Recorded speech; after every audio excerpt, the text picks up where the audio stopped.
послушать нас, послушать правду от ЛДПР. И мы всегда это говорим, всегда говорим правду.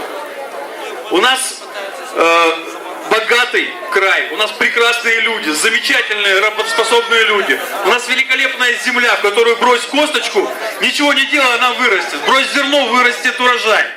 У нас 100-миллиардный оборот по сельскому хозяйству в крае. При этом мы ничего с этого не получаем в бюджет края. А то, что получается, либо разворовывается, либо уходит непонятно куда. Про ЖКХ я вообще уже боюсь говорить. Каждый из вас знает, да? Такое ощущение, что ЖКХ у нас это танк, который прет на пролом. А все, кто пытается с ним бороться, это аборигены с копьями. И еще сверху прикрывает авиацией главы местных администраций, с пулеметов министры и так далее. И люди остаются один на один против всей этой своры, которая убивает и добивает жилищно-коммунальное хозяйство, которое сейчас главная проблема.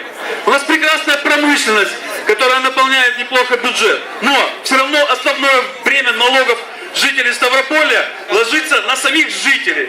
Это налоги НДФЛ, это штрафы, это транспортные налоги. ЛДПР в Краевой Думе, когда нам сказали, что будут увеличивать транспортный налог, мы встали, ушли и плюнули им в лицо, сказали, что мы не будем этого поддерживать.